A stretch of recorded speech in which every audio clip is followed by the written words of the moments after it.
Diawali dengan kemauan dan semangat yang besar, itu adalah modal pertama yang dibawa Abdurrahman bin Auf untuk menyusun sebuah usaha. Ketika beliau hijrah dari Mekah dengan tidak membawa perbekalan, namun beliau mengambil peluang dan mengatur strategi bersama agar perdagangan di pasar menjadi sukses. Padahal kala itu pasar sedang dikuasai oleh orang-orang Yahudi di Madinah tuh. Sehingga setelah datangnya Abdurrahman bin Auf, pasar di Madinah itu dipegang oleh Abdurrahman bin Auf. Nih dari kisah yang lain atau legenda lainnya dari cerita mengenai Abdurrahman bin Auf, yaitu ketika dirinya hendak berniaga atau menjadi pedagang lah. Pada suatu ketika, Sa'ad bin Abi Waqqas, yaitu sepupunya Abdurrahman bin Auf, berkata kepada Abdurrahman. Kisahnya, ketika Abdurrahman bin Auf awal-awal setelah hijrah dari Mekah ke Madinah, meninggalkan seluruh hartanya. Ketika hijrah dari Mekah ke Madinah, itu hartanya ditinggalin semua tuh yang di Mekah. Jadi datang ke Madinah tuh tidak bawa apa-apa bisa dikatakan. Nah, sepupunya Sa'ad bin Abi Waqqas berkata, "Wahai saudaraku, aku adalah orang yang memiliki banyak harta loh di Madinah." Dia orang bilang, karena Sa'ad bin Abi Waqqas pun adalah seorang pengusaha sukses, kaya raya pula. "Gue orang memiliki 2 kebun dan 2 istri," kata Sa'ad bin Abi Waqqas.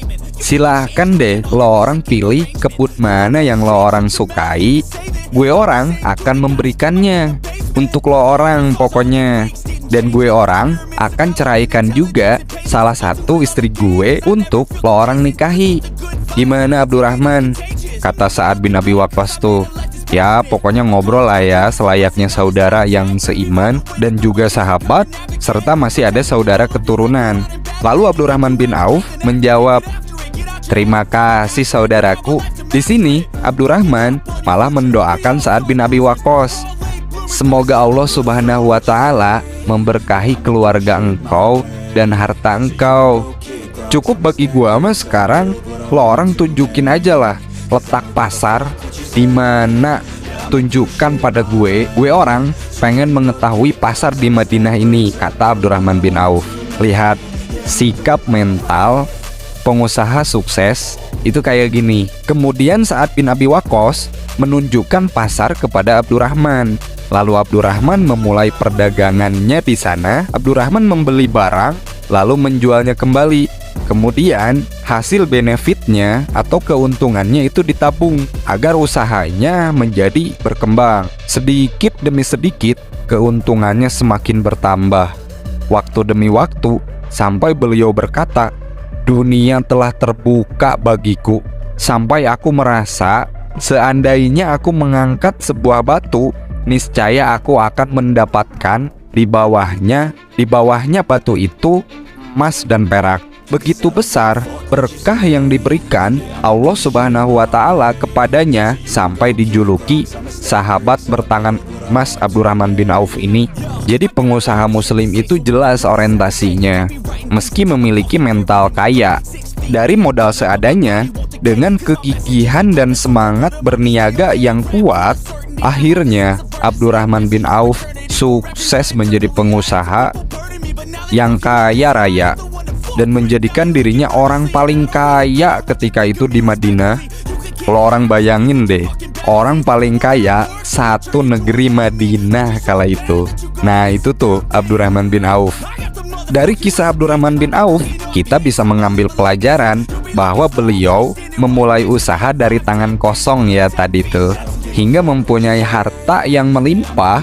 Menjadi pengusaha sukses tidak terlepas dari kemauan dan keuletan, manajemen keuangan yang baik, dan pengaturan karyawan yang tertata rapi.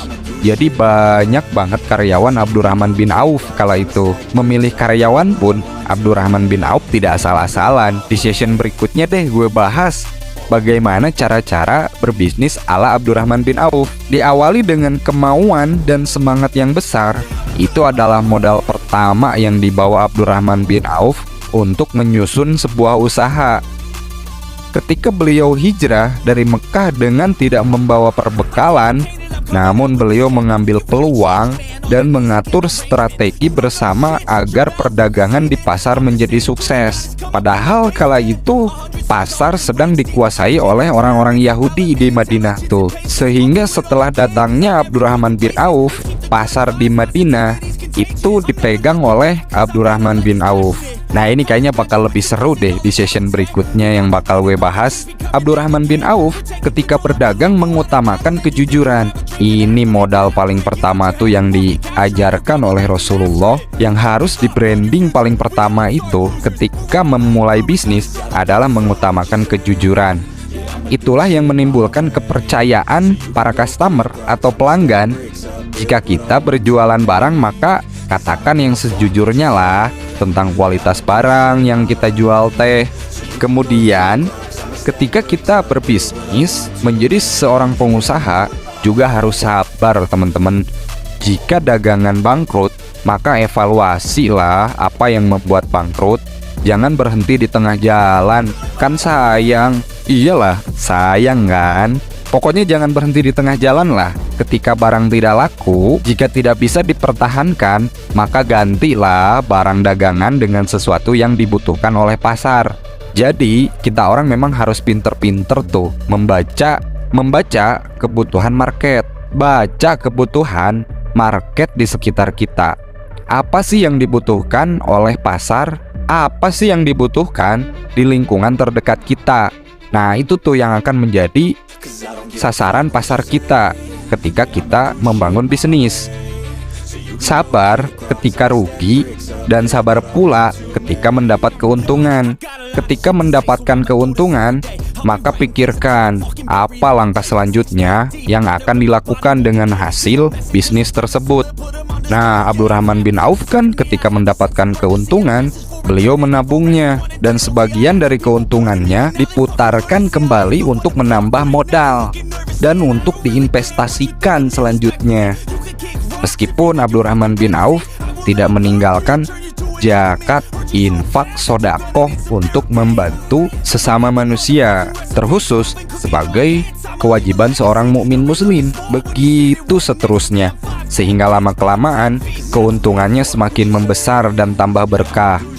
Kita orang mendapatkan pelajaran apa, hikmah apa dari kisah-kisah atau legendanya para sahabat-sahabat Nabi yang bisa diterapkan di dalam kehidupan kita orang.